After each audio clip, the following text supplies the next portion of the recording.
Have you seen this? Get into the Christmas spirit by bullying a plutocrat until he has a psychotic break. Welcome to Have You Seen This? The world's only podcast about obscure, overlooked, and misbegotten media. All discussions will be spoiler heavy. You have been warned. This show would not be possible without the support of our patrons. If you would like to support our show, join us at patreon.com/haveyouseenthis. Patrons get the show a week early, and $5 supporters also get access to our Discord. Or you can tip us at our Ko-fi. Visit the link in the show notes. It's weird that, I had never even heard of this before. Yeah, this one slipped... Nary a peep. This one slipped by me as well. I think I remember my dad DVRing it back when it came out, but I haven't heard a lot of people talking about it, which is unfortunate. Perfect for our show. Yeah, because it's, this is... I thought this was pretty fucking good. It's an interesting take on a very, very well-trod tale. Yeah. Of course, Christmas Carol. Yeah, without sounding cliche, it is a much darker take on A Christmas Carol. I mean, there is a darkness in it. Yes. Yeah, it does reify a lot of the themes in the original Christmas Carol. It just goes a lot harder on them to the point where you're like, yeah, that is pretty fucked up. You're right. This is fucking bleak. And our Scrooge is maybe the most dour ever presented on screen. I rewatched, I don't know how many variations on A Christmas Carol you've seen, Tim. I think we all tend to absorb them by osmosis. Cultural osmosis. Yeah. I did watch the George C. Scott version from 1984, also a television production, which that's kind of the template. Yeah. For a lot of people, that one is definitive, although if social media is any indication, a lot of people's definitive Christmas Carol is A Muppet Christmas Carol. Which is funny. Yeah. Well, I mean, you get all your media from a bunch of neurodivergent 38-year-olds. I mean, so. Yeah. What was that Onion headline from years ago? I understand the Muppets on a much deeper level than you or whatever. That's everybody. Yeah, they made a t-shirt out of that. You can ask what Tim Onion about that. Yeah, and no shade to Muppet Christmas Carol, of course. I think I would probably be hunted and killed if I said anything negative about a Muppet Christmas Carol. Right. Don't fuck with Kermit the Frog and company. Right, yeah. I do really like Michael Caine in it. He's an excellent Scrooge. You can really see his heart absolutely break when he realizes that his nephew and everyone is talking shit about him at the party. Yeah, it is kind of funny. Yeah, his face is just you do feel bad for him in that moment where it's like, oh, everybody really does hate my guts, including my family.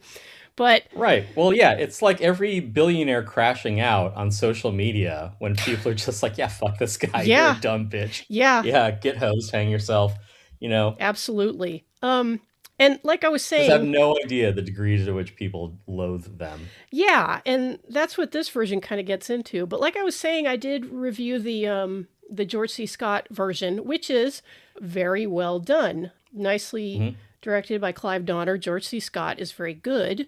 But even his Scrooge has moments of humor to him.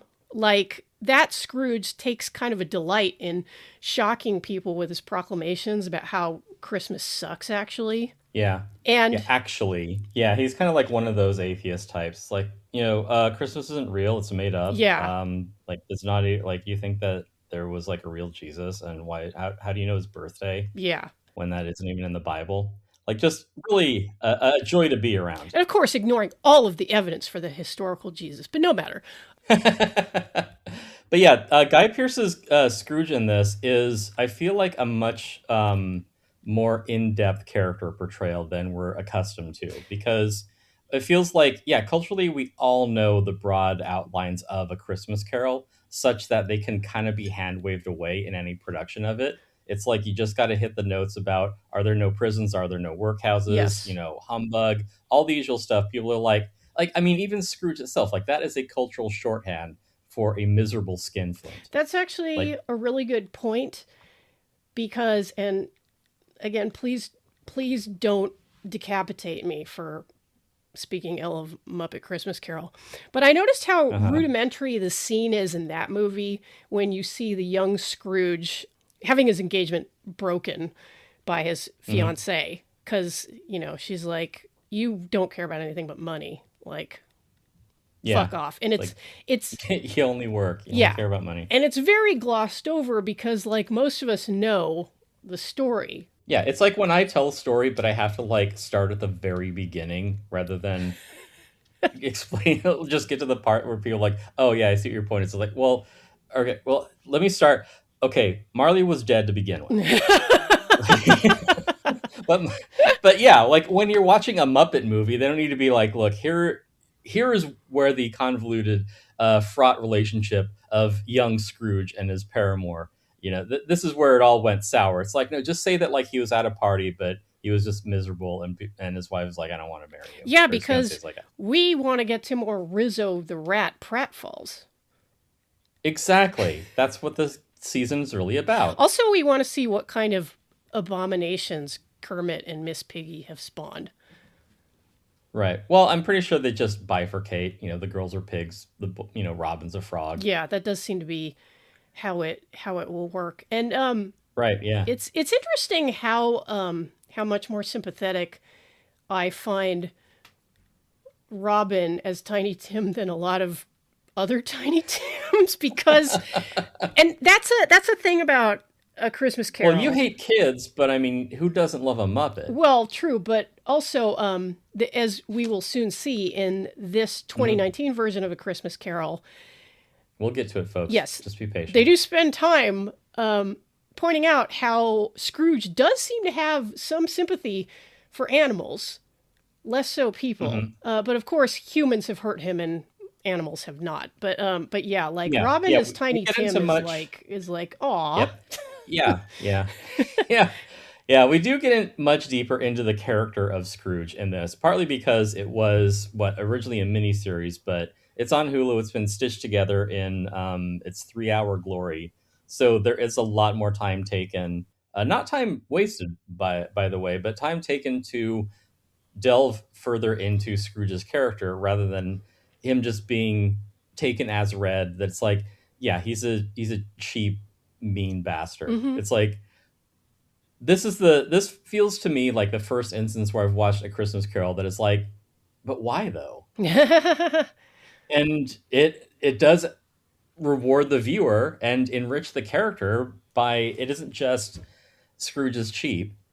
It is because he is like pathologically cheap in this. Just that he's like counting off, the individual costs of things, like how much money he can get out of a pencil based on how many times he has to like shave the end of it. It's kind of like the way I run Traveler, as a matter of fact. Yeah, and in fact, when Scrooge first started getting really granular with numbers in this version, I was like, are we gonna have the first neurodivergent Scrooge in this A one? case can be made. He's the guy who like really like is not fun at parties. He's very focused on numbers and accuracy. He he just kind of has sensory issues, a bit of undigested beef, dab of mustard, Oh yeah, and then he he's should seeing try ghosts. the FODMAP diet to see what's like triggering his food reactions. Triggering him to relive painful memories and like deep emotional, sort of affecting experiences that happened years ago. Ooh, yeah, yeah, a case Yeah, could be made. right. I mean, it's easy to just like paint it with that brush because it's in the zeitgeist. But for whatever reason, it isn't important to like diagnose Scrooge. Right. But Just like there it's not are all the important. signifiers there of like Yeah, just like it's not his. important. Like, what's wrong with Tiny Tim? It's like it doesn't matter, dude. Right, yeah. But I mean, the other thing too of, and I know like I'm trying to get off this point, but it does keep reiterating itself of him basically treating people like commodities, Hmm. individuals like things, very cold and indifferent person. Hmm. Just like, yeah, I mean, if you take like the meanness out of it and you just see it on like brass tacks for and which is a Scrooge way of looking at things. If Scrooge, saying to Bob Cratchit, where it's like, you can't have 4 pieces of coal. We're allotted 3 pieces of coal. I've run the numbers. You get 3 pieces of coal. What's the problem? He's like, I'm fucking freezing, man. It's like, no, like I did the math. 3 pieces of coal. Like you're paid X amount to do X amount of work. Yeah. Ergo, you have to be here for these hours to produce work. Yeah. It's like, no, man, I stay here till the work is done. Like the numbers don't say that though, Bob. Yeah. You can't argue with numbers, Bob. Yeah, and he doesn't understand that it's like, yeah, there are people behind these things. They aren't just like entries on a ledger. They are to get into further detail about Scrooge's sort of lack of empathy. It's like these are people who died in a coal mine because they're like, I think we can trim a few farthings off of these expenses. Yeah, He's like, I don't know, they're just workers to me. I don't know who these people are. Yeah, I don't care who died in a Triangle Shirtwaist Fire. And this series goes further even than the original Christmas Carol in smashing the wall between like numbers and human misery. Like this gets into the consequences of Scrooge's decisions in ways that maybe the original didn't. Not that it, because of course, like the original is all about like Scrooge's choices and how he fucked up not only his own life, but has the potential to fuck up other people's lives, and has. Yeah, he's really missing the forest for the trees. He's, a typical small-minded business owner, which is, the cost of everything and the value of nothing. Exactly. And as such, in like the first, I guess it would be like the first installation of this, but like as it plays on Hulu and Disney Plus on streaming, they just mash the whole thing together. But broadly, like the first third, it really puts the screws to you as the viewer by showing you just how bottomless like Scrooge's stinginess and also sadism is. And the viciousness of Scrooge is you certainly see it in other adaptations. The George C. Scott version, like kind of like cackling as he shits all over Christmas. And that's really like it's an interpretation of its time, but what we would probably call a shallow interpretation now, where it's just like, he's a mustache twirling villain. He's a dick. But now it's become like, well, why is he like this? And it's like, well, it actually is because he had a broken upbringing, and that's why he's become a miserable person. Right. And so that's kind of been taken to like, Cruella de Vil extremes, where it's just like the woman who wanted to skin puppies, like, yeah, I got to give her a mulligan on that one. Yeah. But this doesn't fall into that easy way of just like forgiving someone who is just like unrepentantly evil and has done like manifest harm to a great number of people in their life. Yeah, like it doesn't forgive him for that. Right. I appreciate. Yeah, which we'll get to. But like I was saying, the first part of the broadcast like gets really granular on how shitty Scrooge is to Bob Cratchit. And I saw it pointed out in a review of this version that the Cratchit of this story is like kind of like simmering with a barely suppressed rage. He's most very sympathetic. Yeah, a guy who hates his boss. Yeah, most Bob Cratchits are kind of not as saintly as Tiny Tim, but just kind of like, oh well, you have to, Merry Christmas, Mr. Scrooge. Thanks for letting me have the day off. Thanks for doing the bare minimum, and just kind of they're kind of benign and benevolent, but also sort of flat. Yeah, David Warner in the George C. Scott version, Kermit the Frog in Muppet Christmas Carol, Mickey Mouse in Mickey's Christmas Carol, but that's Mickey Mouse, because Mickey Mouse is like the shittiest character ever, just like and nothing else under the surface. He's a corporate mascot. He has no character. He's a cuck. This Cratchit. Yeah. Speaking of greedy skinflints, this Cratchit, who I think is played by Joe Alwyn, is You know, he knows that he has to go along to a degree, but you can really just see him seething as Scrooge, like, Yeah, he knows he's getting a raw deal in all this because even still, he's like, because it is Christmas Eve and he's trying to like get home early to be with his family, but fucking Scrooge is making work for him. yeah. He had a task which was copy this letter in triplicate, and he did, Mm-hmm. and it was like 3:08, and he's like, I said I want to leave at 3, and he's like, well, I still got you for the hour. Here, do this bullshit. Like, write up this nonsense. Write Like, up a write noise down some other complaint crap for me, me. because, like, I'm such a Right. dick that I live in the city and I'm mad about there being noises outside. Right. Yeah. Yeah.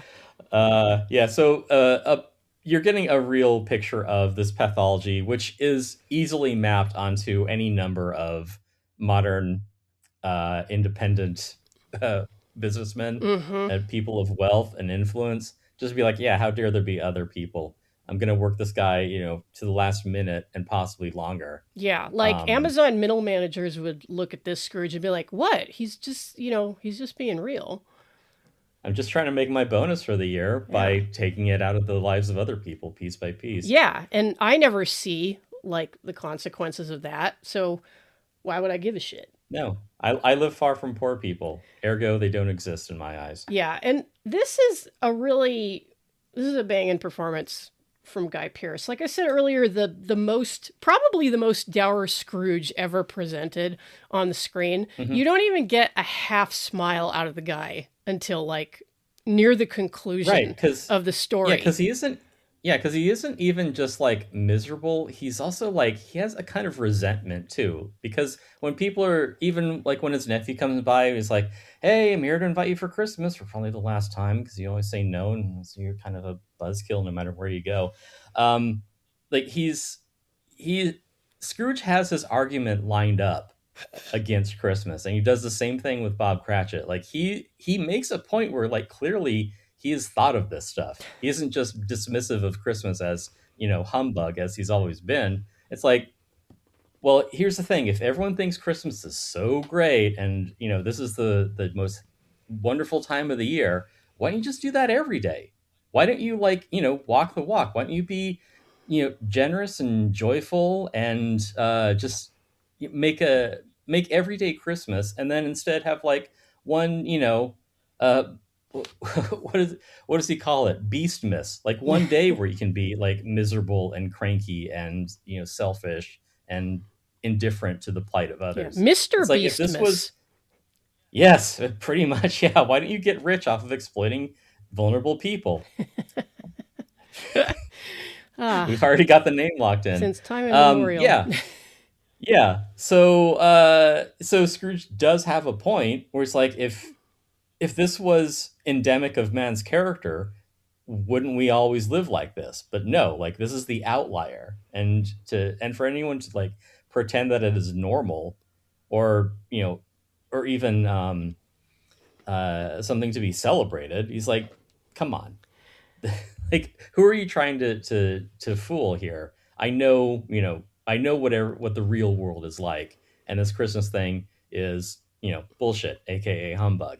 Yeah. So he does have time to like lay out his point there, rather than just be like, "Oh, Scrooge, you're just a big old meanie." Yeah, and it's also an interesting take on the nephew, who kind of like Bob Cratchit and other adaptations is usually just like a very jovial guy, and Hmm. kind of has this air of like, oh well, you know how Uncle Ebenezer is, like he's just an old grouch, and Right. there's no like hint of him like getting fucking tired of having his invitation declined every year. Not so Right. in this adaptation, where he's like, okay, like this is seriously going to be the last time that I even come by here, because fuck you, dude. Right. You are Yeah. such I'm an just not asshole. getting anything out of this. Yeah. Yeah. Yeah, Well, Scrooge has a very limited social battery, so right. that he chooses not to go to the party is him doing self-care. Yeah. Oh, he's Scrooge introvert goals. Oh, I don't have to go to the Right. Christmas party. That sounds heavenly to Yeah. me. Um, Oh, cool. I get to meet a bunch of strangers and navigate a social situation I'm not familiar with. What a great celebration this would be. right. So, like I'm I said, smiling already. this is an incredibly joyless Scrooge, even as Scrooges go. I have to say, Right. like Guy Pearce, like, and I love Guy Pearce anyway, but like he fucking crushes this role. It's Yeah, it's a incredible. great performance and it's a well-written piece, even if it does diverge from the source material. A lot of the like I said, the broad strokes are all there, but it does take time to get into the themes in a greater depth. And it does paint a richer portrait of Scrooge, even in like the first third of it, where it's been compressed into a shorthand of his disagreement about um, about Bob Cratchit getting the time off, and his disagreement with his nephew, because there's a point in early on where Bob is like, well, I already did the work, like, can I go now? And you see that there is a a sort of a push and pull in Scrooge, in that he's wasting Bob's time by keeping him around because he's lonely. Like he doesn't Yeah, have anyone to talk to. yeah, It's like, I own Bob. I'm gonna use him to be like, well, let me find something to do and let me hold forth on my opinions that no one else wants to listen to because I'm such a curmudgeon. But like, because he owns Bob, he's like, well, you know, let, let me use you to, like, fill this emptiness on myself. that's a And really good even point. not, yeah, and not just that, like, it isn't it doesn't start off as baroque as Marley reappearing to him as a ghost. Like, there is a build up to that, which is also, really rich and well defined.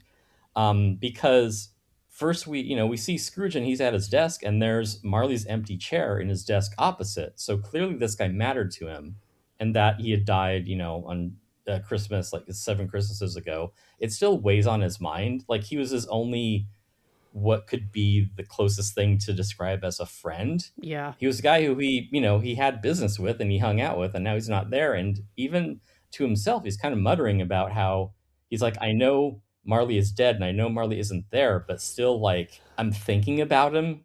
He's on his mind. Maybe he isn't appearing to him as a gruesome specter, but Marley's presence is already there, like, in the room, even just as the manifestation of his guilty conscience, yeah, or just like his guilt and regrets. and in fact, Marley is presented right up front because and the opening was a moment when I was like, okay, is this going to be like, oh, this ain't your grandpa's Christmas Carol? But it Uh-huh. got better. Um, Right. Well, it kind of is, but I don't know, complimentary. but no, like, yeah, it's fine. It is a, and I think some people maybe mistook the expansion of these characters and themes is mere grimdark for the sake of it. I really don't think it's that. I think it's way more thoughtful. But I to think I that, think that it is grimdark in service of it, yeah, exactly. because it is grabbing you, by by the throat and being like, look at what Scrooge did. Like, Yeah. don't be this person, because it has been so, like, warmed over since then. I mean, you got like a sobbing Mickey Mouse version of it. It's like, no, this is like the sort of like the Old Testament, like fire and brimstone Hmm. kind of retelling of A Christmas Carol, where, like, holy shit, like, Yeah. this is way more And so in intense. service of that, what we get right up front is Jacob Marley in his grave, and Right. somebody who's extremely pissed off at him comes to piss Literally. on him. Yes. And we actually see, like, I was like, oh my God, are they going to show like the piss like dripping onto him? And yes, they do. Right. Yeah. And You could feel one or two ways about yeah, and that. Marley's like, well, nobody let me rest in peace. And I was like, no, you got to rest in piss, dude, apparently. And Right. Yeah. Literally resting in yeah, piss. and that's how we open. And it's interesting to also see this expansion on the character of Marley. And I was thinking this Uh-huh. earlier when I was taking a fresh look at Mickey's Christmas Carol. In that Mhm. version, Jacob Marley is played by Goofy, Right. which is like, okay, like, Gosh, I'm incompetent. yeah, like you're really gonna tell me that Goofy was like a sadistic, grasping businessman? Like, Don't put down to malice what you can account for with incompetence, Yuck. um, like, okay. It's much more believable in Muppet Christmas Carol to have Statler and Waldorf is like Oh dual yeah. Marleys. Is like, yeah, I could see these guys being assholes in Yeah, life. like Sam the Eagle would also count. Right. Yeah, just dourless Yeah. people. But in this, and Dour. we also get some of Marley's journey because Marley is also seeking redemption. Like he's already kind of fucked because he's been condemned to wander the earth in chains. Yeah, and the way that that is presented is so well done. Because in the bastardization shorthand of A Christmas Carol that we get, Marley just kind of shows up. Yeah. Like we don't get any preface of Scrooge like missing Mm-hmm. Marley or him being on his mind or anything. Marley's just like, you're going to be visited by three spirits. I'm your dead co business owner. Mm-hmm. Anyway, things are bad here. Don't be like me. But yeah, we get the whole experience of him being woken up by someone pissing on his grave. And it's great that he is then he's brought back from into his like purgatory by this into like this vision of hell, which is actually like the workshop of a blacksmith that he's like, I'm dead because of you. Yeah. You worked So me to and death. let me tell you how it's gonna be. And they explain like every chain that you're gonna wear, like that is forged by every life that you've like either like ruined or snuffed out in your greed. Like should act as a reminder of every life that you've ruined through your greed, and we're gonna weigh you down with these things. And he's kind of then left out to um, wander this again grimdark kind of version of Christmas signifiers. He's dragged through the snow by a one horse open sleigh, which thematically is just such a chef's kiss of a moment. He's wandering through what looks like this sort of decrepit Christmas tree farm with like broken toys here and there Mm-hmm. to meet the ghost of Christmas past, who is throwing these trinkets and these gifts on a bonfire, which is pretty much just like these are all the memories that are gone, like everything, like every joyous Christmas that you've had or forgotten about, like it goes on the fire. Yep. Like this is, time is the fire in which we all burn. Yep. And these are all these happy memories that he's just incinerating. It's like, yeah, no one plays with this toy anymore. Into the fire it Yeah. goes. It also gives you a sense of the stakes for Jacob Marley because it's made explicit in this one that Marley's eternal rest, actually getting to rest in peace, is very much tied to Scrooge's redemption. Redemption. Yeah. So And it's like it's like, oh, you have to make your sales target. You have to make Scrooge realize like what a dick he has been, or else yeah, your face is just getting pissed on for the rest of eternity. yeah, no Christmas bonus. Yeah. And it's great too that Marley is played by Tommy from Snatch. Oh right, So yes. yeah, Stephen so Graham, he I he want to visits say. Scrooge. Yeah, Yeah. so he visits Scrooge before the ghosts get here. And this is a great Marley. There have been plenty of like really good Marleys in the Hmm. history of A Christmas Carol, but this is another banging performance. Everybody's good in this.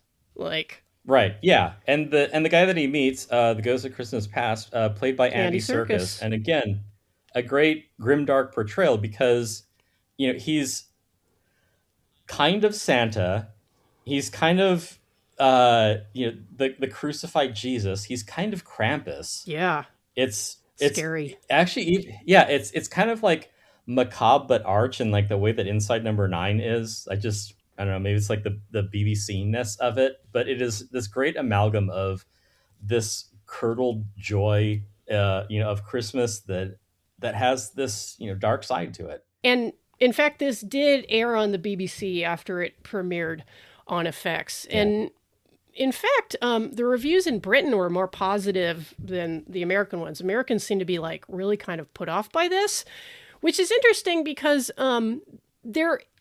if you say like, oh, we're going to do a dark Christmas Carol, it's really a half step to grimdark A Christmas Carol, because the original, even in the source material, goes to some dark fucking places. Dickens, right? Yeah, Dickens did. It's confronting your own death and everyone hating you. Yeah. Also, a crippled boy dies. Yeah, and Dickens was concerned with kind of like the social ills of early Victorian England, so it's not much of a stretch to kind of color those bits in, by showing, for example, a mining disaster or women being pressured economically into sex work.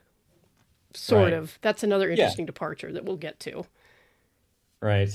Nah, I lost it. Tim's like, anyway, Inside Number 9. Great show. Right, yeah. Be sure to check it out. Right. Be sure to watch the Krampus episode of Inside Number 9. The Devil of Christmas. What's it? Actually, that is a nice little piece of television.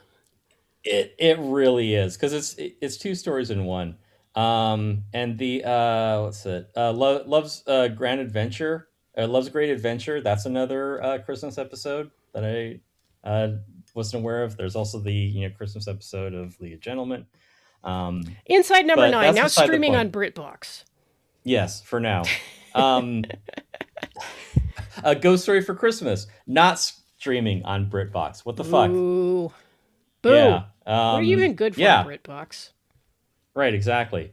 So, and also, as a sidebar, where do you think the Ghost Story for Christmas trope comes from? Yeah. This ghost story set during Christmas. Yeah, like it's a paranormal story, and this is described in the Wikipedia article as like a dark fantasy take on A Christmas Carol. And it's like, well, Christmas Carol, if you ask me, is already dark fantasy, like dressed up with Christmas trimmings, but like it can be taken either way, that to say it is a modern retelling of because kind of like either you vibe with it or you don't. In this case, I do. Yeah. But I see how if someone, as a thing in comics that got absolutely run into the ground, where it was here's like your really simplified, like childish version of a thing, and in the 90s it's like, well, now here's the gritty reboot where we're gonna kill off secondary characters, and use a lot of cross hatching to show how conflicted everyone is. Right. Yeah. It goes back to like just that like one Alan Moore pull quote of like, I thought that such and such was a rich developed character because he had a limp. Which that puts one in mind of the depiction of disability, of Tiny Tim in general, but that's like a whole other thing I can talk about. But going back to grimdark, which I think is a concept which originated with Warhammer 40K, if I'm not mistaken, but has now been applied to any media that depicts very upsetting things or misery or cruelty or whatever. And this movie does depict unsettling things in it. I think that a lot of the time is just a question of the deftness of the hand wielding it, because there are some places in this that I feel like they do lend to grimdark cliche, and I'm not as enthused with them, but overall I like what they're doing. I mean, yeah, and what I'm getting at is that I think it's a difference in maturity, and don't come for me, comic book fans. You got to wait in line behind the Muppet Christmas Carol fans. Look, on my behalf, do not put Jen in a fridge over there. Even though that's where women belong. Anyway, Hey, fridge is in the kitchen. I think that in comic books, not always, but often, Mm-hmm.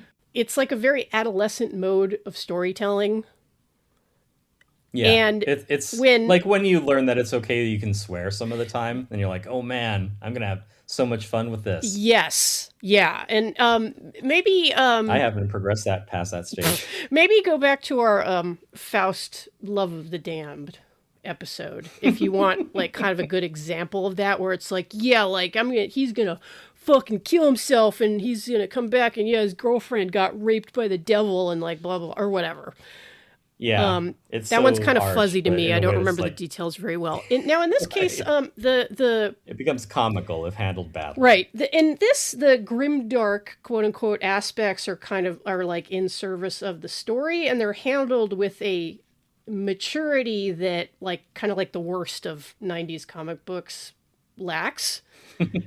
Yeah, It's appropriate to see like just how miserable young Scrooge's upbringing really was. And boy, do they pull out the right. stops with this shit. Yeah, and because this is, and I know I've pulled this phrase before and other things, but yeah, to sum up Scrooge as a character, it is the phrase hurt people hurt people. Right. Yeah. And we see it in his upbringing, but please continue. Right, because this is one of the only adaptations which actually depicts Scrooge's father on the screen. The senior Because he mostly just is known by casting a long shadow. right, he's just like kind of a bad father, but like an absentee one. Like, oh yeah, he sent young Ebenezer away to school. Well, he resented, I mean, going off of the, George C. Scott Christmas Carol, like his father resented Scrooge because his birth killed his mother. Right. Or his wife. Yeah. So yeah, I can understand just like not being a fan of the kid, be like, my wife's dead because of you. Right. Why don't you just grow up over there? Yeah. So that kind of like draws the character a little more explicitly, but this one turns it up to 11 in making his Absolutely. father just like the biggest piece of shit, because not only do we see It's the mouse that he gets as a Christmas gift right with because a nice little collar on it. yeah, because we see Scrooge's father in a replay of a formative early trauma for young Ebenezer him reliving Scrooge. trauma. Yeah, that Yep. his father killed a mouse that young Ebenezer was given as a pet. And Right. and Guy Pearce is so good in this because it's a thing that I really like about this depiction of Scrooge, where you have, and that's not to malign any of the other great Scrooge performances. I mean, my dad was a big fan of the Alistair Sim version. Uh-huh. Yeah. Yeah, I think it's generational. Yeah, but this Scrooge, a Scrooge who genuinely feels just like pants pissing terror and anguish and Yeah. And you see like the pain borne out in him reliving his memories because he gets the mouse again. But like his association with it is so fraught that he throws the mouse out the window. yeah. Like it's a wide shot, but like you see it bounce. Oh. And you're just like, that's not like that's a lot. It is just a little mouse. Yeah. But as a viewer, you're like, what the fuck, dude? Yeah. Yeah. And it gets worse. It gets worse from there. Yeah, because yeah, his dad like beheads it, I want to say, or like something fucked up. Yeah, because for whatever reason, and you do see Ebenezer's character coming into focus as the way that he chucks the mouse out the window is the same sort of I don't know, like cruelty as the result of like a deep personal wound that he had learned as a child from his father, because his father was so careless with even animal life, where he's like, oh, this is a nice ribbon around the mouse's neck. Is that a bit of gold? I bet we can sell that. Well, the easiest way to get this off the mouse's neck, and they show like the shadow of it happening, is to decapitate the mouse. Right. And if you're a child and you love a pet and you see your dad cut its head off, that might leave an impression. Yeah. And it be like that formative experience for him where he's like, well, this is just how you treat things. You're just mean to shit because you want stuff. Yeah. And yet, because maybe partially because of that early childhood experience where he, felt this moment of tenderness towards this tiny animal, like we see examples of Scrooge's affinity for animals later in this particular adaptation. But Yeah, he's sympathetic to a horse, which is just a horse standing around. Yeah. Like he loves that mouse. he's sad that the horse is standing out in the cold and puts a blanket on it, which is interesting. I remember when that happened, I was like, huh, like he gives a shit about the horse, but yeah, like that is kind of an important part of his character in this depiction. Yeah, there's a lot of like this like strongman kind of like fragile masculinity, like kind of weaving throughout his character, where it's like he was taught as an early age like not to love or care for things because that's weakness. That's exactly right. And what better place to learn that than a British boarding school? And God, this might have where you are grist for the mill. Yeah, and this is the kind of thing that I think people will react to really negatively immediately off the bat, to the point where they're like, why the fuck did they have to put that in there? And this is how we know just what a giant piece of shit his father was. Yeah. If him cutting the head off a helpless animal didn't already tell you that. It turns out, and this builds on something from the original text. Scrooge was in a very dark version of the fine Alexander Payne film, The Holdovers. He was always at school over the Christmas holidays. Like he didn't go home to see his family. It was like, no, just stay there. Who gives a shit? Yeah, he's just unwanted. Yeah, and in this version, he was wanted. Yeah, in the worst way. It's because his dad worked out a deal where he got a break on boarding school tuition by basically selling Scrooge's boy pussy to the headmaster. And this is a lot, and you see it. You kind of get the idea when Scrooge first shows up, accompanied by a spirit in the form of Nandor the Relentless, which is so great to see. I love him. Kevin Novak as an Alibaba spirit, because Scrooge loved the Arabian Nights, but as soon as he showed up, I was like, withdrawn, sad, isolated, bookish child. Yeah. Unsocialized, who withdrew into stories as a kid. I think we are pretty good at making a case for the neurodivergent Scrooge here. Yeah. Yeah. But that's not the point. It tracks. Yeah. So Alibaba takes him to a school to basically show him like, hey, this was your childhood. It fucking sucked.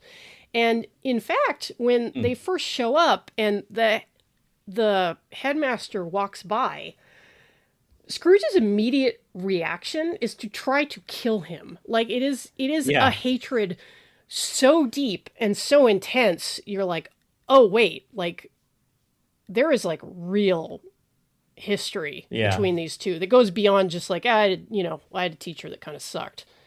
Like Roger Waters is like, whoa, damn, dude, that's rough. Yeah, I got to write a letter of apology to myself, of course. But yeah. So like poor young Ebenezer Scrooge, like not only was he left behind by his family at the holiday, he was also being abused. Right. I feel like that this part is probably too much. I feel like it's a little too arch to me, mostly because like that was the thing that I could see coming, where it's like, hey, what's the worst thing you could think that could happen to Ebenezer Scrooge as a boy? And I'm like, well, I think he could sexually abuse in boarding school.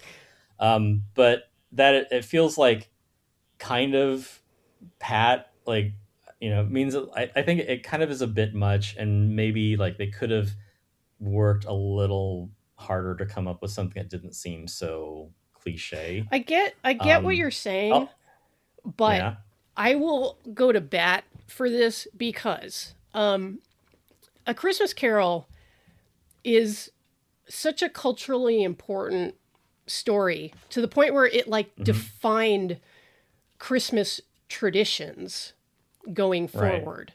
I think Christmas Carol, the original text, appeared the same year the first Christmas card was sent. Mm.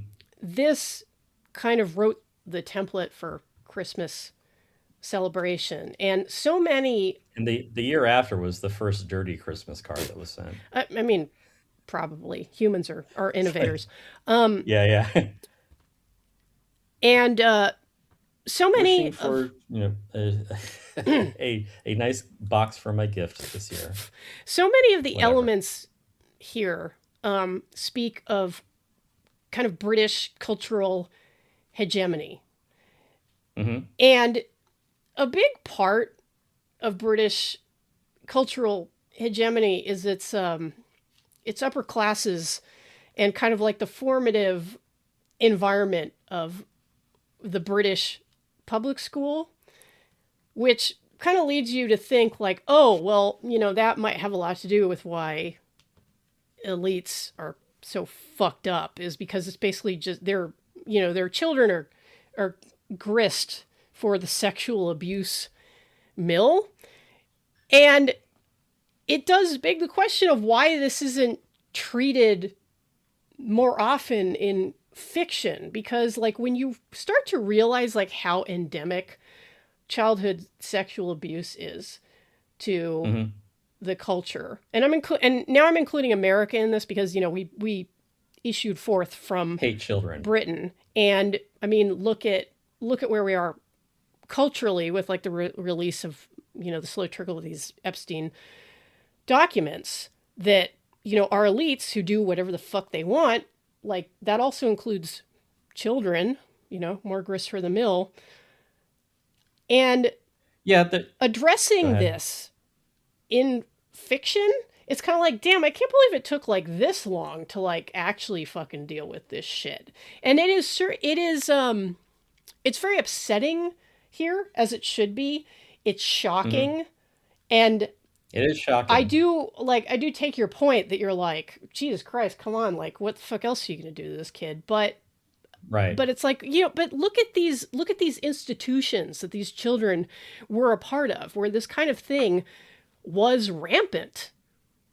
Yeah. Well, I think that like just having him established as a kid who is unloved, I think that is plenty damaging, especially if you want to talk about like elite institutions where it's like these are children raised by staff Mm-hmm. and pretty much a stranger to their parents who are busy, running businesses. Sometimes let's say maybe you're the sort of asshole who like is on the board of like 4 different companies and you have 10 kids and you don't talk to some of them like at all. You just Like you've alienated them so much that they won't speak to you. you nut in a cup and give it to another Right. woman. Yeah. Yeah. You send it to like, a Canadian musician and then sometimes a kid appears. And after that, like your obligation to them is done. Right. How fucked up do you think that kid is going to grow up? And maybe it's because of the way that the father, was then raised. Like, how did he grow up that fucked him up to think that this was a normal way to treat your own children? Yeah, like there's no model for parenting. It's like, Yeah, it's yeah. very Like you don't hands-off. need to throw in like child sexual abuse to be like, this is a fucked up way to raise your kids. I mean you're right, like you don't necessarily need that element to drive the point home, but I still Yeah. do believe, especially in the cultural moment we're in now, it's like, look, we really need to like fucking admit that this is endemic and it has damaged so many people beyond just like what could be construed as a kind of Yeah. the kind of Beyond like the immediate effect of it. right, the just what can be construed as a kind of quote unquote benign neglect, where like a child's material needs are all met. You are fed, sheltered, Mhm. warm, educated, but you have no real emotional connections to like any kind of parental figure. Like Scrooge's one like positive familial connection is his sister. Yeah, Lottie, who is kind of a badass. Yeah. It does seem like kind of like this is like the comic book portrayal Yes. of what like a strong female character is. Yeah. But she does pull a gun on a chomo. She's she is admired by Scrooge for like being like inquisitive and having like a scientific mind. Like she's a brilliant woman Yes. in the Victorian age, so probably a lovely wife to somebody. Um, but yeah, like you see that like Lottie is like a very capable heroic character in this who we kind of only know by reputation in most other Christmas Carol adaptations. Yeah, and there is and this is, and I'm gonna sound like a bitch here, but this does smack a little bit of kind of like the Apple TV Plusification of a traditional Yeah, story, where yeah, it's like, well, we're gonna make the women like self-actualized badasses, which like in principle I right. am not against, but in this case it does feel kind of comic booky. Yeah, it does feel like you're kind of being pandered to in a way. Yes. I'm speaking primarily of Apple TV. Yes. This in this it like goes down a little easier, but it's still like kind of flagged for me where I was like, okay, this is like, but it's Yeah, but I it's good, but it's also in a way that you're like, you know what the best tasting food is? Cake. I'm just gonna eat cake. You're like, yeah. okay, you're getting the wrong lesson here. Yeah. So And the the way that the way that the Mary Cratchit character is written, where she's like a prime mover of the story in a mhm, way, yeah, it's like that's she, they something. they do flesh out more of her character. Yeah, she has more to do other than be Mrs. Cratchit. Right, because in the original, she's in a lot of adaptations, and correctly in these versions, she, like her husband wants to raise a toast to Scrooge, and she's like, "Are you fucking kidding me? Like, Right, yeah. I why?" like that even the people who are like, look, he's my friend. I know he's problematic, blah, blah, blah. And everyone else like at the party is just like, oh, this fucking Yeah, guy. it's Just like, like rolling their yeah, eyes. it's like, Bob, you are such a bitch.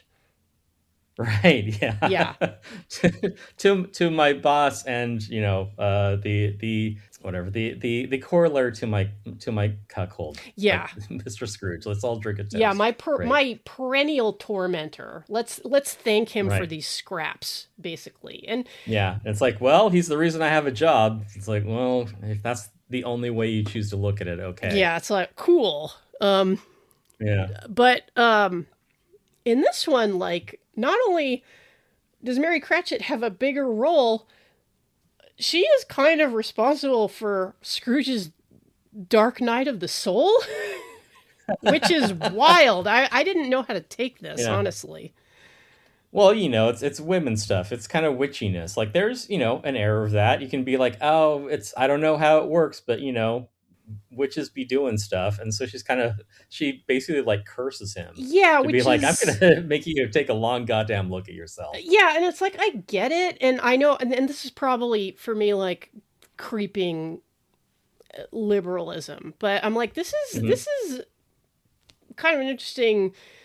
This is kind of a wild thing to do when your Mary Cratchit is played by a woman of color. Like it does, on the one hand, it does kind of smack of like, oh well, like those people of color and their witchy ways. It's like, Yeah, they're voodoo. yeah, it's like, I guess, but I don't I know. don't Well, know. I mean, yeah, it all depends on what your priorities are. You could also look at it as like, I'm glad that there is a much more diverse cast in this. There's that too. Like, and in fact, this actress is really good, Vanette Robinson, and Mhm. it is nice to see more people of color in these stories because they have Right. been up until now like pretty lily white, and there were people of color. They have been quote unquote set in England.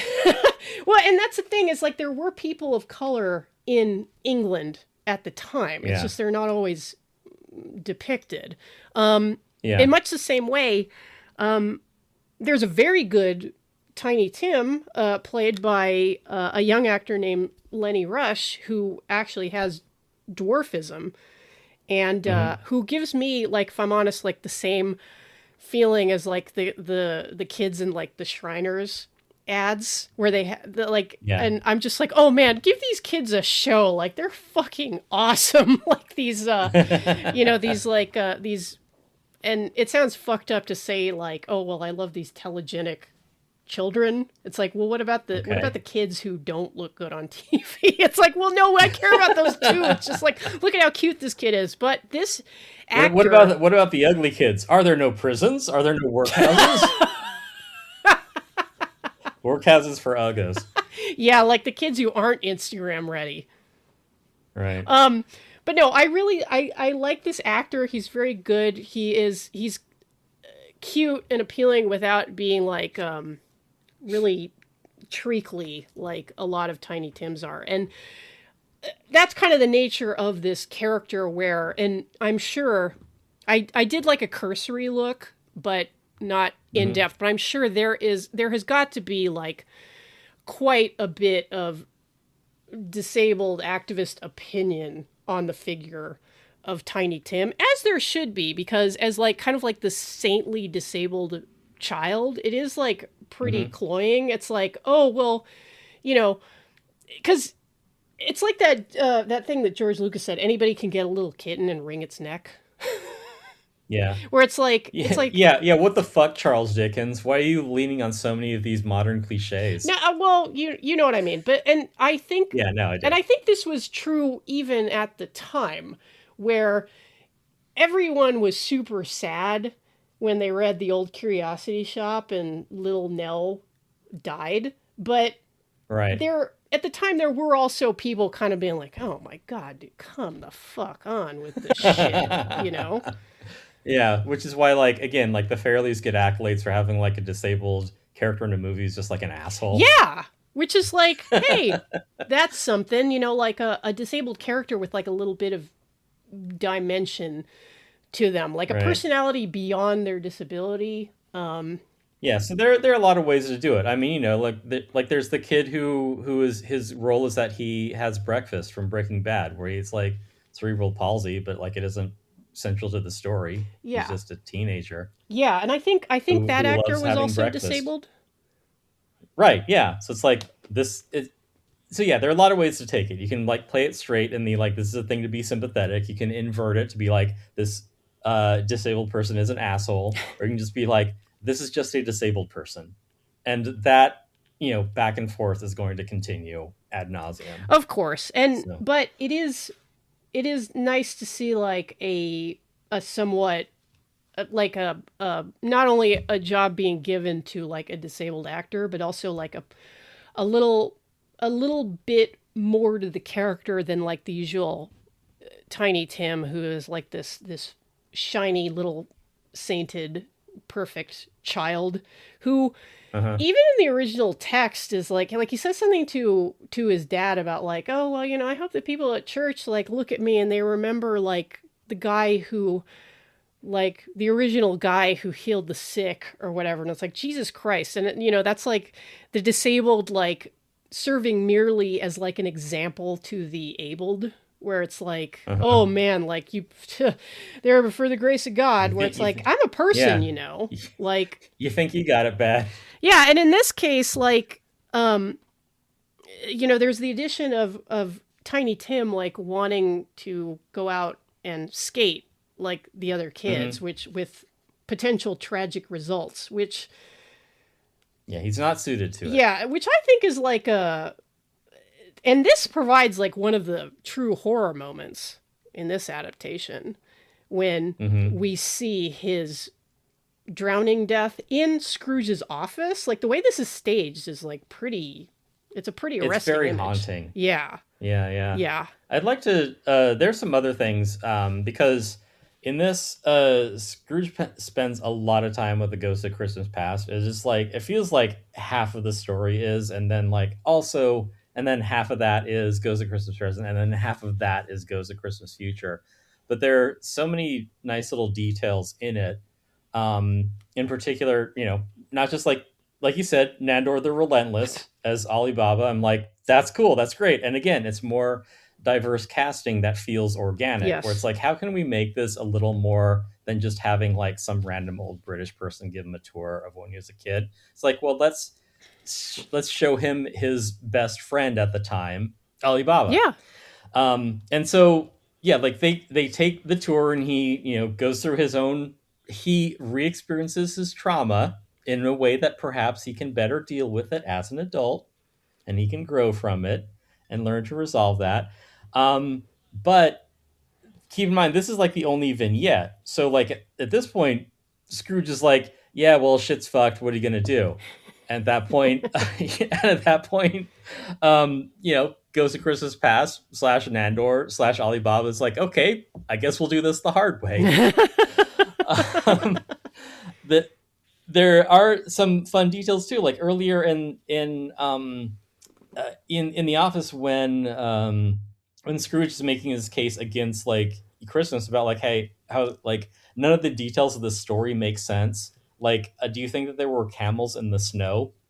And then guess what happens Oh, when Alibaba shows up outside his winter, boarding house, and he's there with his, with the assumed mount that he would have, yep. camels in the He's snow. like, ride this camel, Like, bitch.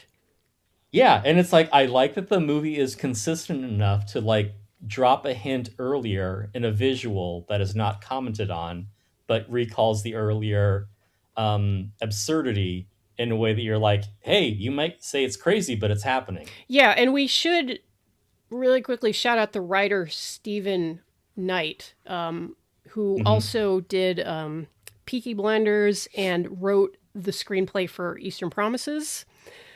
Yeah, guy knows his stuff. Yeah, I'm like, shit, like, I was not aware of your game, sir. Right, yeah, exactly. So it isn't enough for Alibaba. I keep going to call him Nandor. It isn't enough for Alibaba to be like, okay, look, showing that you were personally harmed by the indifference of capitalism wasn't enough. Let me show you all these people who you got killed. Yeah.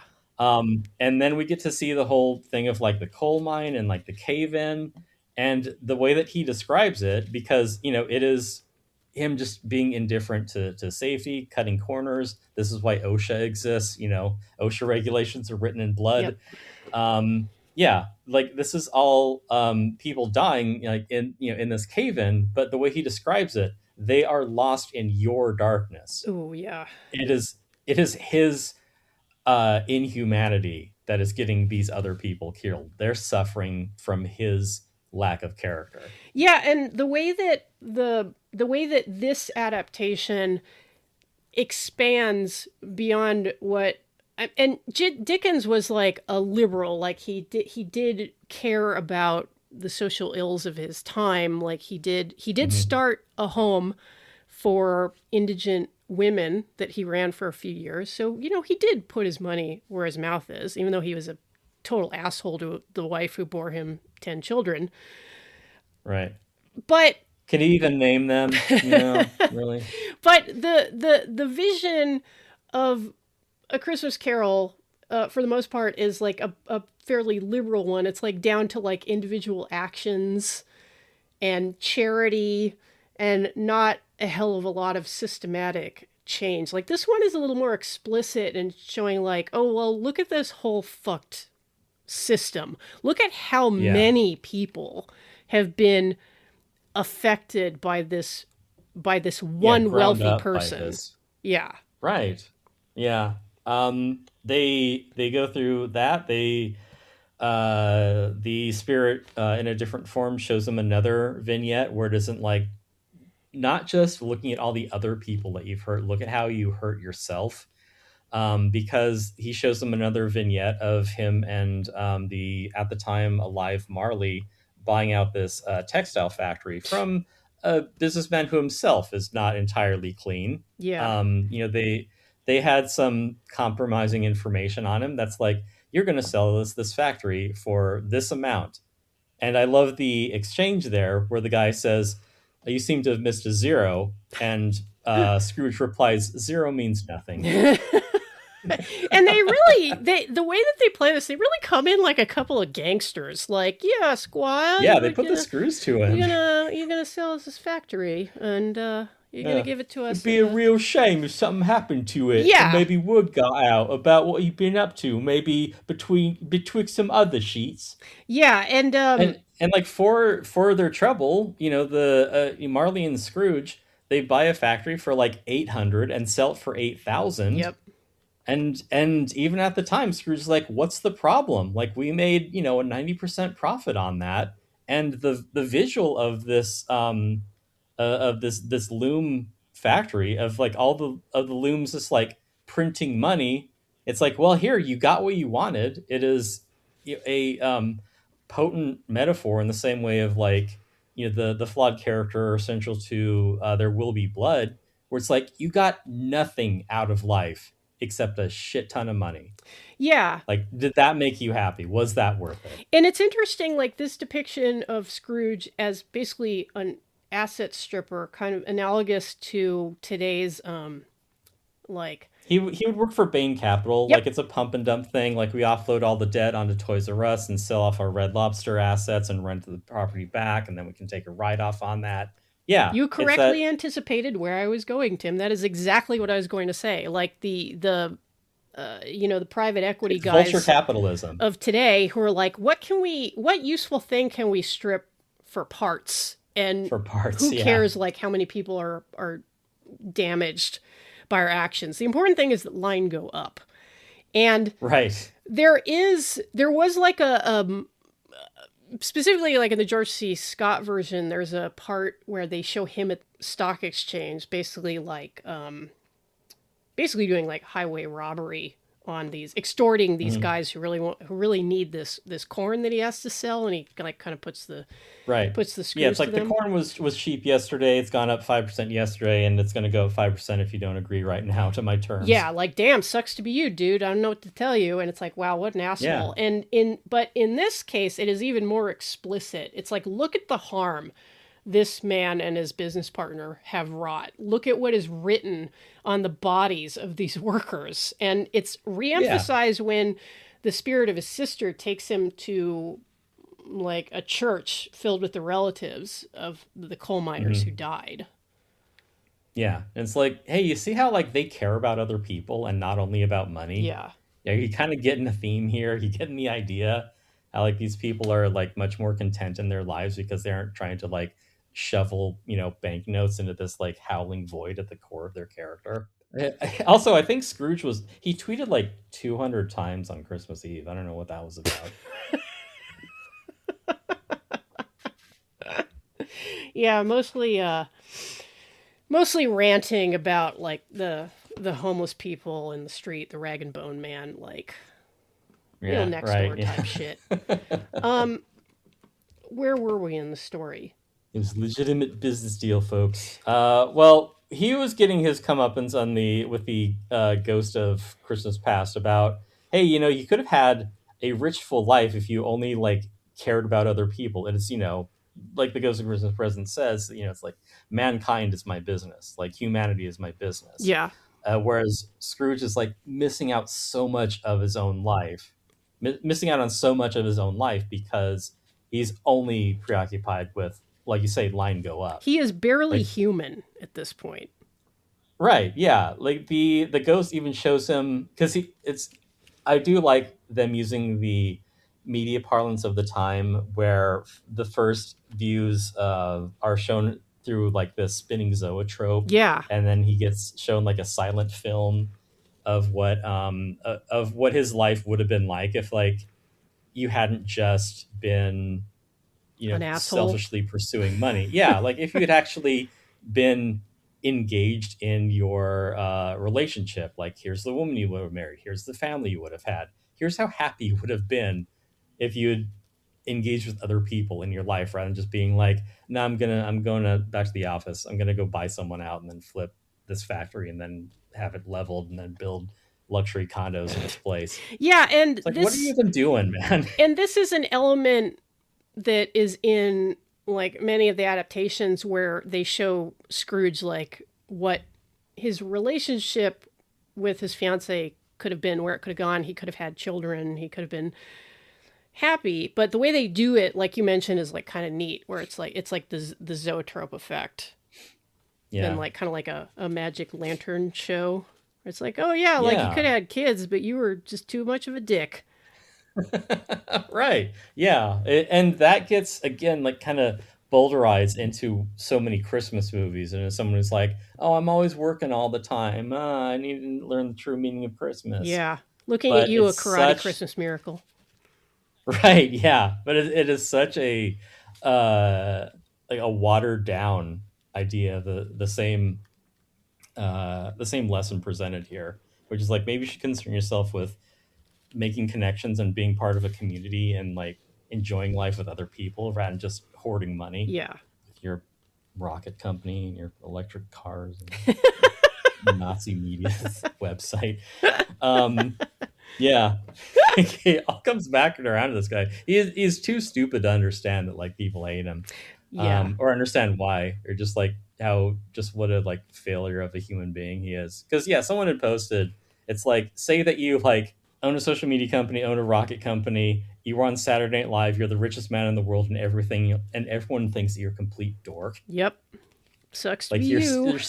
you're still a huge loser, even with all those advantages. And like, yeah, like you need to get yourself right with whatever the hell you believe in. Yeah, and You this gamer brained loser. this Scrooge as written by Stephen Knight, played by Guy Pearce, is maybe one of the hardest nuts to crack in the history of this story because like I said, he is so dour and also Yeah. so good at rationalizing his own behavior. And in fact, when we deal explicitly with the abuse that he suffered at the boarding school, which the writer is very smart to do, where it's like, no, this isn't like a pass. You don't get like a pass because this happened Yeah. to you. Like, this doesn't just like magically explain everything and then you don't have to think about it ever again. Like, there is still work remaining to be done. Yeah, it's like we've found the disease, but now we need to work on the cure. Right. And so to that end, like, he really needs to get right with the person who cursed him in the first place. And this is the part where I'm like, okay, wow, like this is asking a lot of the viewer with where this goes, and I wondered how far they were going to take it with Scrooge's interaction with Mary Cratchit, where basically he basically blackmails her because she comes to him wanting a loan for an operation for Tiny Tim. And he's like, oh, I'll give you a loan. I'll give you part of it today, and I'll give you the rest if you come to my house and you do exactly what I say. And I, watching this, is like, oh my God, is this really going to be what I think it is? Fuck. Yeah, and it works on a lot of levels because it is, yeah, I'll give you $30 for the procedure. Now, beg me. Yeah. Which is, again, it's like a League of Gentlemen character where it's like, yeah, I could give you the money for nothing, but I enjoy torturing you for it. Yeah, and as it turns out, like, because I can. Yeah, and because I have 30 pounds and you don't. Yeah, and this is another way in which they make this Scrooge like a much more sadistic character than he is in other adaptations. They don't go to the extreme of having him be an actual sexual predator, thank God, because that would have been a little But it far. is worse in a way. Yeah. Yeah, because even like I can understand the game he's playing where it's like he doesn't want the thing. He just wants to see how far the other person is willing to go to get it. Yeah, it's like an intellectual exercise for him, which in a way is even more twisted than if he just wanted to get sucked off. Yeah, because she's merely a test subject to him. She isn't a human being. It would be like, hey, sign up on X if you want to get a Neuralink installed. Yeah. Maybe you'll become a vegetable, but what do I care? Hey, you can't launch a few rockets without breaking some launch platforms because you removed like the safety measures that were required and advised by the rocket science. Like, fuck. Yeah. And the guy sucks. And this does. But yeah, this does put Mary Cratchit in like a really precarious place because she is keeping the secret from Bob Cratchit, obviously, because no, I don't think any wife would want to know, like, how close you came to doing sex work in order to procure an operation for your son. That's a little tough on a marriage, but when it comes to light, and she's put in a position where she pretty much like has to like confess to her husband Come out with it. like what happened. Yeah. It's like, oh my god, like, well, how's this conversation gonna go? Like, you're really gonna tell your husband like, oh, I went to the guy's house, but he didn't fuck me. He just wanted to play a weird mind game and make me uncomfortable. Yeah. Like, how fucking believable is that? It's like, come on. Like, oh, he didn't fuck? Yeah, sure. Right. Uh-huh. Or even if he didn't, it's like, yeah, I went to your boss's house with the intent to fuck him for 30 pounds. Yeah, because that is instantly the assumption that she makes. Because, like, what the fuck else would it be? Like, Right, yeah. one of the most basic transactions that can happen between humans. Yeah, because he doesn't even say it. Like, he makes her jump to that conclusion. Yeah. And so she's like, well, I guess I'll just get undressed and let's get this over with so I can get my remaining 20 pounds. Yeah, but fortunately his dick fell off years ago, or he's asexual or something. I don't know. But he's even more cruel than that. Yeah. Because he wanted to find out from her what she thought 30 pounds was worth. Yeah. And this is him because he allows her to debase herself so that for his own edification, he can set an exchange rate on like basic like human virtue and dignity. Yeah. So that he, business-minded as he is, can sell that as a commodity. So now, he can write down in his little ledger, Mary Cratchit's virtue is worth 30 pounds. Yeah, it's like the only way he can relate to people is like transactionally.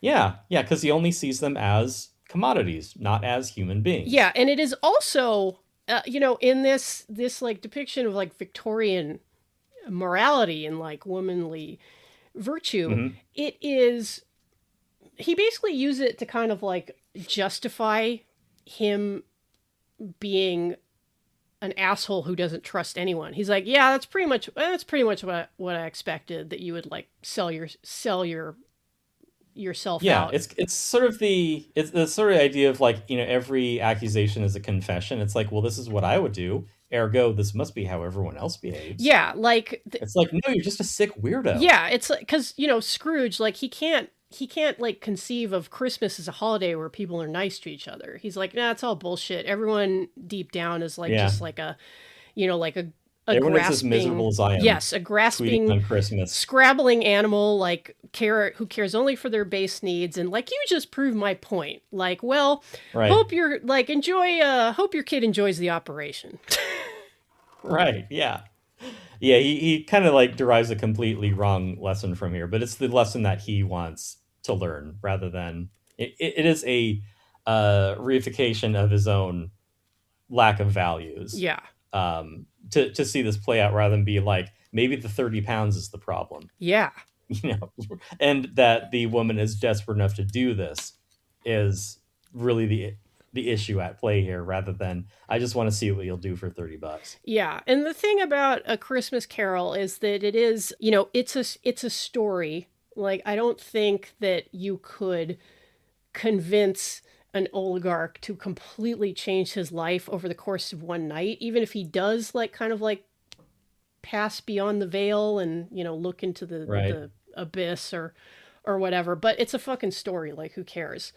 I think. Well, yeah, that's the other thing too. This like the idea that, if someone had the opportunity, it's like, if you could be a billionaire, it's like, would you choose to be an ethical billionaire? Right. It's like, then you wouldn't be a billionaire. Yeah, exactly. And, people... like the two things are intractable. And especially today in, like, the era of social media, it's like people look upon suffering all the time and then just rationalize or compartmentalize it. I mean, it's like, look at, for example, like, with everything happening in Gaza right now, and I think it has had a lot to do with the kind of, like, the shift in opinion on what Israel is doing to the Palestinians. People were like, oh my God, like, this is sick and depraved, and this is wrong. And so, like, the opinion is kind of starting to turn a little bit against the Israeli treatment of Palestinians. But, I mean, look at how many Zionists have, like, just doubled down and been like, well, Right. Yeah. those kids had pre-existing conditions, so it doesn't matter that they were starving. Like there are some people who Yeah. will rationalize everything. Yeah, that child may grow up to become a terrorist, which is a broad and vague term In fact, on simply itself. by being a Palestinian child, it is de facto a terrorist. Yeah, yeah, Yeah. exactly. So yeah, at this point, Scrooge is still, in his past is set in his ways, and I love how, again, the like casual malice that he has towards Christmas, because they even talk about figgy pudding and the tradition of like pouring brandy on it and setting it on fire, which I only know about from the Magical Christmas Tree riff tracks. But apparently it's a thing. But he's like, so now your figgy pudding is burnt and you've wasted perfectly good brandy. I don't get it. You are So like he such an kind of asshole, dude. right, yeah. So he kind of opens with that, and then like the whole scene happens of him just like debasing Mrs. Cratchit, seeing like how much she will give up of her own dignity Mm-hmm. for money that he does not even care about. Yeah. Like he really he wants the debasement more than he cares about the money. But then afterwards, when his little trick is revealed and she's getting undressed, then he's like, now go burn your figgy pudding. Like, that is so mean. Yeah. Like, apropos of nothing, it's something that I would accidentally say to someone who I'm like casually acquainted with. Like, but it is on par with the thought of many of your extremely hilarious barbs had crossed my mind, Tim. yeah, I have exactly. known you a long time. It's on par with, in Goodfellas when Billy Bats gets out of prison and he's having like his, party at the bar and he's telling Tommy what a great job he did shining shoes. He's like, yeah, I don't know if you've been in a long time. I don't shine shoes anymore. He's like, anyway, go get your fucking shine box. So it's just that same energy Right. here where Scrooge is telling Mrs. Cratchit, go burn your figgy pudding. Yeah, he's like, ooh, I am such a bitch. Right, yeah. So it's like, yeah, dude, you really told her, burn her good, man. Yeah, so there's some places where the script goes a little far, and this is one of those, and I love it. Yeah, it really, this is by far like the most sadistic Scrooge I have seen ever depicted. Yeah. And I appreciate that the screenplay was willing to go that far. To the point where I was like, I was worried. I was like, am I really gonna see Scrooge like rape this woman? Like, fuck, that's a lot. Right, yeah. Yeah. Yeah, and it's this point too where I feel like the Ghost of Christmas Past has pretty much like done all he can. Yeah. And it is really mostly in like the body language. It's like, all right, I'm tapping out. Yeah. Like Ghost of Christmas Past is gonna be in here just because like the way that the first ghost charges off, it's like he has simply had it with Scrooge's shit at this point. Yeah. It's like, dude, I can't even hang with you. Yeah. Like, just talk to this other ghost. I'm going to go on a smoke break. I'm not going to do this for another 364 days. This sucks. I got to put in my resignation. Like, I do this for a career, dude, and you've shown me shit that is really beyond my pay grade. Like, fuck. Like, yeah. But the Ghost of Christmas Present shows up, and it is in the form of his sister Lottie. Mm-hmm. And she's like, all right, motherfucker, you did your little experiment. Let me take you through some analysis and thought experiments. Yeah. So that's when she like shows in the church and be like, hey, look at how happy all these poor people are. You know what they're missing and what you're missing? Do you see the connection here? Yeah. You notice how like you can't buy like love or happiness with money? She, lays it out for him. And she says, really the only reason that like these people who are otherwise poor, like the only reason to keep them poor is out of punishment. Like they're happy enough. Yeah. But they're also suffering because of your policies, basically, because of what you do to them. You're making good people needlessly suffer. And so she's like kind of laying out like the facts and the sort of incidents and consequences that basically point back to Scrooge. Just like, this is your fault, man. Like, this is you doing this. Yeah. Um, and he really does have, like, there's a point where, like, you can kind of see that as a performance, like, Scrooge is kind of about to break at this point because he has this very anguished discussion with, the ghost as a sister, and he's seeing, like, that the way that he treats people like commodities is ultimately harmful, and he sees that the connection to how he himself as a boy was treated in that way and how he learned that maladaptive behavior. Yeah. And he is so ready to break down into tears, but he won't do it. Yeah. And then his sister So is like, "Oh, you're not going to like the next guy." right, yeah. It's like, hey, like, I merely laid out the facts in front of you. Like, you're gonna have to draw this conclusion to yourself or burn in a lake of fire for eternity. Hey, that's up to you. Yeah. And Just consider the choices you've made that have led you to this point. yeah, in a Christmas Carol, like I think the most terrifying ghost is always the ghost of Christmas Future. It's like always like a kind of like a silent, menacing, like almost Grim Yeah, Reaper it's like like a figure. Grim Reaper. Yeah, like Yeah. even in a Muppet Christmas Carol, it's this like scary hooded guy who doesn't Yeah. speak, who just points. Right. And they do kind of draw attention to that, where it's like, oh, of course Christmas Future doesn't speak because you can't, your future isn't going to tell you what it is. You have to figure it out for yourself. It's only, conjecture at this point to be like, well, what do I think is in store? It's not going to be explicit. It's like, you have to draw these own conclusions yourself. Yeah. And they really hang a lantern on it here by having not a hooded Ghost of Christmas Future, but like a guy with his mouth sewn shut. Yeah. Yeah. Yep. The grimdark Christmas Carol. Yeah, which is like yeah, I can see that. Yeah. And so And please. I did like too how Lottie was like, yeah, your excuses aren't going to work with this next guy. You're going to have to get yourself right or suffer the consequences. Yeah, and as it turns out, when Scrooge sees the possible fate of Tiny Tim, it's like that's where he finally is capable of a selfless act where he's like, I don't care, piss on my grave for all eternity. It's what I fucking deserve because I'm a bag of shit. Just please, please, please Yeah. save Tiny Tim. Yeah, he owns that. Like, he understands it's like, there is no coming back from the reputation I've built for myself. Yeah. I can only try to do better in the future.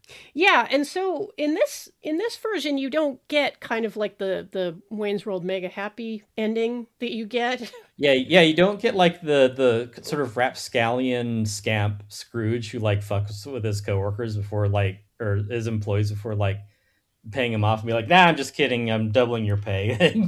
Yeah. Aren't I just a rascal? Feel like, oh, the Scrooge is must have fallen on his head in the night.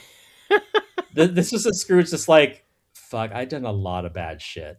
Yeah, and But I'm not going to do that now. And Dickens did take care to say in the story, no, Scrooge really did change. He wasn't just fucking around on one day. Like he became a man who really knew how to keep Christmas in his own way. Like he became like a second father to Tiny Tim. Like he was a changed man. And in this case, it is, I don't want to say like ambiguity because it is clear that Scrooge realizes that he has a lot of work to do. And the line is given to Mary Cratchit where she says like, there is work to be done.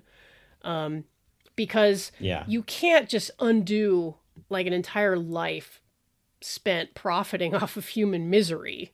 Like, yeah, all those people who suffered and died, you can't be like, I'm a silly Scrooge now. Yeah, and that is kind of like it's still like a dick thing to do, to be like, oh, you were expecting me to act the way I've acted for my entire life? Ha ha ha, joke's on you. It's like, what the fuck, dude? Yeah, again, Merry Mr. Beast miss. Yeah, and so like in this version we get Scrooge coming to the Cratchits' house, and at first they're like, get the fuck out. But he's very much like, okay, like I know I'm a big bag of shit, but like here's what I'm Right. gonna Yeah. do. Let me explain. Yeah, and he says to Cratchit that he's gonna give him 500 pounds, which like in 18 whatever is like a fuck of a lot of money, a life changing amount of money. Like Yeah. Yeah. they're Right. gonna I be mean, set in up that pretty case, well. zeros do not mean nothing. Right. And you know, Mary Cratchit is still like, you know, like this doesn't mean like you're forgiven. He's like, oh, I know. Like, Right. Yeah. you know, I'm gonna get out of here and like see about like I'm closing down Scrooge and Marley. I gotta do something different. And we do believe, and this comes through in not just the writing but Guy Pearce's performance. I was like, no, this is a man changed. And this is the one point where you see almost like a half smile from Guy Pearce, like once when he falls on his ass in the street. Like Yeah. that's like one of the few comedy moments in this incredibly bleak Christmas Carol, where like cut to Yeah. him, like, you know, an overhead shot of him lying on the icy street, like, ow. Yeah. It's like, okay. Yeah. Sometimes shit happens. I get it. Yeah, and then he's like, oh, I can feel. Right. Yeah. And that's, It's being alive. It's part of being, engaged with your community. yeah, and this is really important because and this is and it's now my turn to tell on myself. Someone with a tendency to avoid unpleasant emotions to like a pathological degree.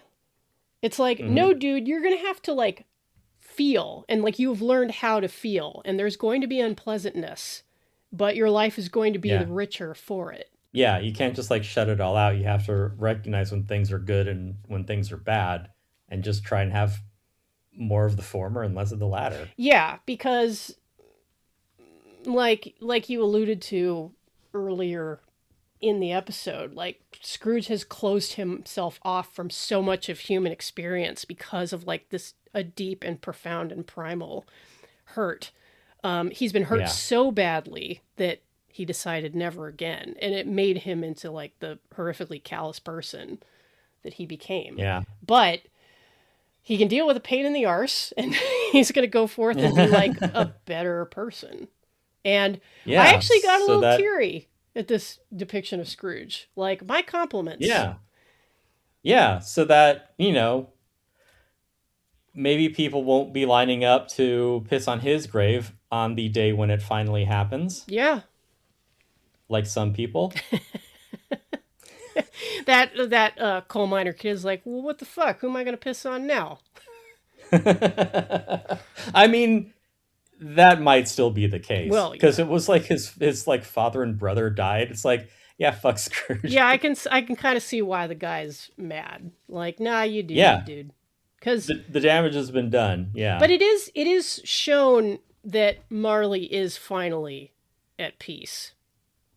right. Like he's back in the grave, and like he is at rest, and he's like, piss on my face all you want, I don't care. I won't be here for I'm it. starting to like it, in fact. Oh yeah, that's the sequel. Not as well received.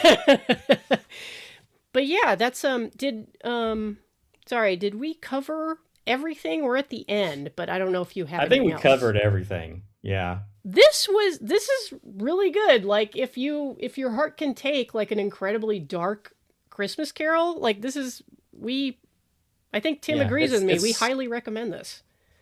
Yeah, it's much more impactful. It might seem like maybe way too intense for today, but maybe look back at a time before A Christmas Carol even existed and think, was that too intense for the time? Yeah. And if so, maybe it is good that you have something that is like, this is a bit much because, like the story has, it's a guy who's like scared straight, basically. Yeah. To be like, here are the like worst, consequences of your actions that we can think of. And the most like, sort of like soul chilling antecedents to it. Mm-hmm. And you see this stuff happen and like, maybe we should do less of that. Yeah. So yeah, I guess I'm arguing in favor of persuasive horror. Yeah. The idea that it actually might mean something and be affecting to its audience. Yeah. I think that this is an appropriate Christmas Carol for our horrible century. Yeah. We need another Christmas Carol, like one that kind of reinvigorates that original lesson. Yeah. And I think this is it. Like this is as close as we're getting until something else comes along. Yeah. And look, if you have Disney Plus, you can watch both Muppet Christmas Carol and this version. So, hey, mix it up. Why not? There you go. Thank you, Large Tim. Thank you for listening. If you enjoyed this episode, you can show your support by going to patreon.com/haveyouseenthis and make a pledge at the $2 or $5 tier. $5 a month gets the latest episode before everyone else, plus access to our Discord where we're always arguing about movies. If you'd like to give us a tip, our Ko-Fi link is in the show notes. We're trying to run down a lead on an associate of Bob Cratchit. What's the name? Ebenezer Scrooge. Bob ever mention him? No.